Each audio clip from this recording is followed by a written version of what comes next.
Morning. How we doing? I want to get your opinion on the Tush push. In the past, you've expressed some player safety concern about it. What are your feelings now? I guess a month since the combine. Yeah, I mean, I feel, I think similar to how I felt at the combine. I've done, I've dove deeper into more of the data on it, and just thought more about it as well. And my position hasn't really changed at all. I feel where I'm most concerned is, even though there's not significant data out there to this point, my biggest concern is the health and safety of the players, first and foremost. What are you seeing with the health and safety of the players? Since, as you said, there is really no data to say there's injuries. Like, what are you seeing that has you concerned? I think anytime you get in, it's two things. It's force, added force, number one, and then the posture of the players. Being asked to execute that type of play, that's where my concern comes in. Do you think you'll continue to run the play if it remains, and you have concerns about the safety? Do you think you'll continue to run it? Because I think you ran it quite a bit last year. A form of it, right? A form of it. So I think it's a loose term, really, in terms of what defines a tush push. So there's different forms of it out there. I know we are one of the teams that people identify that run it. That's fair.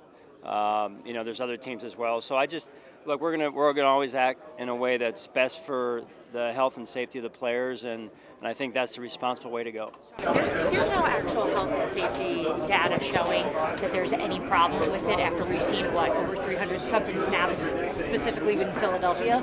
Then how much more data do you need? Is it the hope that there's going to be injury that those would be opposed to it? Well, number one, I'm not a doctor, so I'm not going to get too deep into that situation there in terms of how much data, how much sample. I don't think that's really always the best way to go. I think is when you're looking at, there's other data out there that suggests when you're in a posture like we're talking about, that can lead to serious injury, and I think being responsible and proactive in that regard is the right way to go. Sean, there's a lot of people who think it's super interesting that your team is so good at it, yet you have this stance. Can you say why it's important for you to take off your coaching hat and put on your competition committee hat? Yeah, I mean, that's what I'm tasked to do as a committee member, is to do what's best for the overall game and growing the game the right way. And yes, we do a form of this play, and we do it well. I believe us in Philadelphia, who both run a form of this play and do it well, I believe both teams can be just as good in a traditional form of a quarterback sneak, and they've shown that over the years. Philadelphia and us, has both teams have shown that, and that's also partly why I believe what I believe. So far, I was wondering as well, how much have you tweaked the play to where there's not a shove, it's more traditional? How much of the effectiveness are you losing in that situation? If you no longer push, if you tweak it so that you're not shoving, how much of the effectiveness of the play do you lose? The numbers suggest very little, if any, and sometimes the numbers actually go the other way. So to me, again, we as coaches, this is the NFL, so this is the best of the best, and we've adjusted over the years, and we'll continue to adjust, and that's what's good for our game.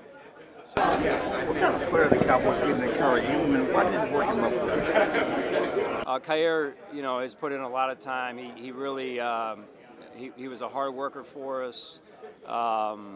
He had opportunities for us and had some good moments, and I'm sure moments he wants back. And at the end of the day, we're happy for Kyer and his family. As a defensive backs coach by trade, what do you think of the proposal that you eliminate an automatic first down for holding or illegal contact? Yeah, that's a tricky one there. I think on the surface, there'd be some things we would need to work through to make that a little bit more specific to the game right now. There's some things you could do to kind of navigate if that rule goes through on the whole, right? So generally speaking, I've heard of some adjustments maybe to the proposal that I think are some good ideas, but more conversations I think are important as we go. When you talk about the posture for the Tush push being the potential danger, how is the posture different for that play than just a regular QB sneak? Well, I mean, you look at the film and tell me what you see. So like I said, there's different forms of it. I'm not going to get specific to the teams, but there's different forms of it, and I just believe that that posture that I've seen is not, and the doctors talk about that, and so I'm going off of some what they're saying as well too. So that posture is not a healthy posture to be in. And then when you add force potentially to that posture, that's concerning for me in terms of the health and safety of the players. Just to be clear, is it the posture of the offensive line? Is it the posture the defensive line takes to combat the play? Is it a little bit of both? Yeah, I mean, when one team takes when one side of the ball takes a certain posture, the other side has to adjust to fit the situation. On that, when it relates to this specific rule and how it's written, I hear you loud and clear on the posture. Does the rule as it's written prohibit or ban or take out that posture that seems to be sort of the crux of the argument against it? Because as I understand the rule, it doesn't seem like it takes care of that posture. Yeah, I mean, now we're getting into the weeds a little bit here. So the rule, look, the proposal from Green Bay, is that what you're referring to? To me, it takes away the force, right? That is, traditional quarterback sneaks have been around for a long time. I think that's the context of it that's important. And then, the pushing of it adds the force piece, which again I think that exponentially raises my concern. And that's again, I'm not a doctor. That's just what I'm going off of. Have you heard from teams that, have you heard the conversation about what immediately means in the proposal of like pushing immediately at the snap versus like... I've heard that conversation. Yeah, I've heard that question. What are the questions and what's the answers like? Well, I don't have that answer. That's I think you got to go to the source of the proposal and the rule. Sean, your reaction to seeing Stephon Diggs back in the division, and what kind of player the Patriots get? Yeah, happy for Steph. I mean, I know he went through that serious injury last year. That's tough to watch. He's a great player, and he'll be a great addition to their team. I mean, New England's obviously loading up, and they've done a great job. They've got, Vrabes there now, Josh McDaniels, two really good coaches. I have a lot of respect for it. What about Mac Hollins? What kind of player are they getting? Yeah, Mac as well. I mean, again, Mac was a big glue guy for us, right? He not only played offense, he played special teams, did it at a high level. I thought he really made an impact on our team and our culture last year. Coach Sean, what have been some of the keys to you all building out your pass rush? What are the keys for us to do that? Built it out and being able to attack from that posture. Well, that's a point of emphasis for us, and like it is probably for most teams of building the defensive line to where we need to have it. That's a position that we value greatly. Look at with what you missed from Mac regarding core four, special teams, and who on your team do you identify, or is that something that materializes? Well, we're probably, with Mac not being here, we're probably down a big piece in that regard. We look for these special teams aces, the Taiwan Joneses, the Mac Hollins, and guys that can be real force players for us on special teams, four core guys, or dominant in two of the phases perhaps. And so, with Mac, leaving, we're going to have to fill that void. Your thoughts on, in a lot of organizations, there's core four guys who are there, and they're there. They're fixtures. You've kind of circled through, and we can go with Tyler Matakevich. You lost him recently too. Are you a believer of that, of like having them there and keeping them and having that foundational piece? I am. I think that's an area that we need to address. Get back to addressing more this year. The Matakeviches of the world, Taiwan Jones, Saran Neals. We've had some of those big-time pieces, and I think it's important with potentially where this kickoff rule is going to go, that we continue to have those pieces, because special teams is not going anywhere. It's in the game, and it's here to stay. What does the next step for Greg Rousseau look like? I'm sorry? What does the next step for Rousseau look like? Yeah, happy for Greg first and foremost, and his family's worked hard. And again, re-signing our own is a good first step. Now it's about how do we continue to improve our roster? How do we continue to get ourselves where we need to be overall as a football team? And for Greg in this case, it's really I would say consistency and the nastiness that's got to come with playing defensive line on a consistent basis. Brandon told us yesterday is Josh Palmer has a lot of untapped potential. As a coaching staff, how do you find somebody's potential like that? How do we find Josh? How do you unlock it to develop?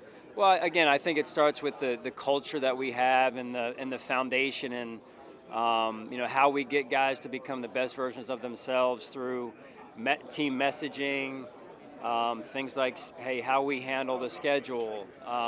Our locker room, led by Josh, of course, among others, right? So I think that's the start, and then how we handle our strength and conditioning program, how we handle the training room, and what we expect of the players, giving them the sports science edge that we think we can give them. I mean, that's all kind of the launching pad, if you will, to helping guys really unlock, as you asked about in this case, Josh. Specific examples over the course of the years for your coaching staff where there's been a player you've been super proud of maybe you got them and they hadn't quite reached that yet, and then you saw the best version of themselves in either Buffalo or before you got to Buffalo? Well, I mean, just the one that people always talk about is Micah and Jordan, right? You know, when you look back at when we got them in the free agent process and kind of where they were in their careers and the roles that they had played up to that point, and then what we asked them to do, and then what they became, really, and that's a credit to them as well. It's always both, right? The player and the culture, the system, if you will. I think our coaches do a phenomenal job of that, right? And that's why it's important to have the right coaches in the building and guys that can teach, can develop, and inspire players to become what those two became. Sean, you said the Lions' proposal for the automatic first down. There's been tweaks to the proposal? No, not tweaks to the proposal, just ideas around the proposal. Yeah. If it's either the first down or not, I mean, what could you possibly change? I'm not going to read that. Those weren't my ideas. Those are just things I've heard, some of the kind of scuttlebutt around the ideas around the rule proposal that I think, if adopted, would potentially help it move forward even more. And that's up to the process now. One of the other ones being discussed is the playoff seeding and the division winner. What's your thoughts on that? I'm a big proponent for divisional play and division rivals that have to play every year, and the power in winning the division.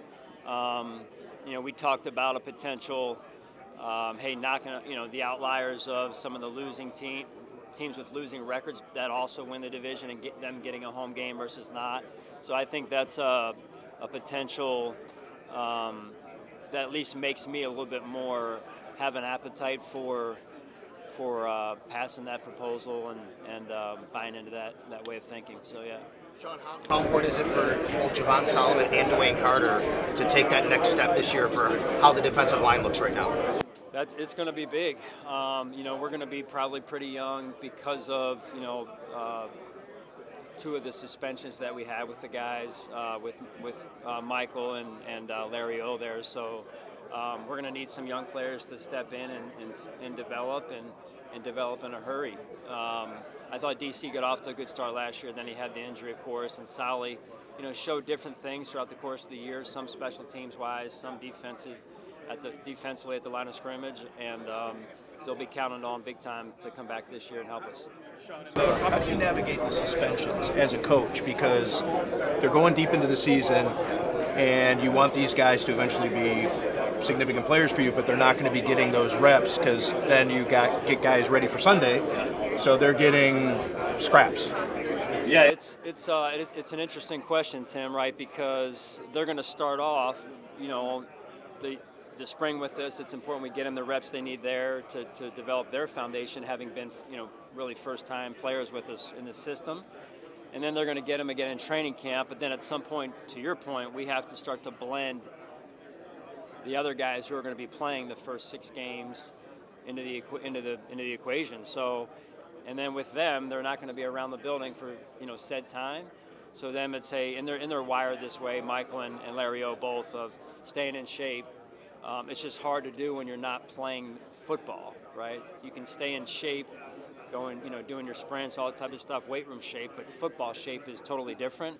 And then the familiarity with the system, and then just getting into a rhythm overall. So that's going to be a challenge. And when they do come back, to come back and find their rhythm as quickly as possible, because the league will be in a rhythm at that point. How do you do it? I think we got to. I don't think there's an easy answer. I really don't. But building them up the right way, at least with the knowledge of the system, and then getting them in shape, and then they're gonna. Luckily they're both wired that way to handle it on their own. But again, I think there's going to be. It's not going to be perfect. I can tell you that it's not. Competition committee. What kind of voice does Stephen Jones have in that room, and to earn his respect as a co-chairman, what kind of influence does he have? Oh, he's been phenomenal. He really has. It's my first time around Stephen, and I have a ton of respect for him and how he handles himself in that room. And he's one thing is with where he's been in this league for so many years, and how he respects the other voices that are in that room, including my own. I respect the heck out of him and how he handles himself and what he stands for in terms of growing the game. The Niners have obviously lost a lot of talent this offseason, in part because they've got to pay a quarterback. They've got to pay a quarterback a lot of money. You've obviously been in the same situation and had to make concessions with your roster due to the cap. The Niner fans think the sky is falling and everything else. As you've been through that process, have you ever had geez, how are we going to do this? How do you make this work when you have to pay a quarterback that much money? It makes for a tough budget, I can tell you that. We're fortunate we have a really good quarterback. They have a really good quarterback as well. Both quarterbacks are different, but when you have good quarterbacks, which everybody is looking for, then you've got to kind of pay the piper, right? So in our case, we've paid Josh, and rightfully so, and so then you have to budget around that, and it's not easy. I think that's where you come down to building through the draft. You got to hit on the draft picks, and those are key aspects of building it the right way. You've got to build through the draft, but when you're in that situation, is the pressure heightened when you know some of these guys might really have to step in and play? Well, I think the pressure in the league is there every year, quite honestly. So, the players, again, that's if you're drafting the right players, you can fill most of those voids. And again, that's I think how you build the right way. And so you can only have so many A-level players on your team. That's where guys stepping up, guys need to step up from the bottom third of your roster and develop, and that's where I think where coaching comes in and helps as well. Over the years, the NFL has instituted a lot of things to diversify leadership ranks, from the Rooney Rule to incubator programs. I know you participate in the Women's Forum. The president has issued executive orders that sort of target some of these programs, including at private companies. I just wonder if you worry that some of these initiatives or programs could be rolled back, and what the consequences of that would be. Yeah, I stay out of the politics end of things. I'm really just into coaching our football team and leading our football team. That said, I think being aware of those things is important, right, in terms of where it could go and how we need to make sure we're doing the right thing. That's the key, is every day trying to do the right thing. Yeah, very impressed with Bo Nix, especially for a rookie quarterback.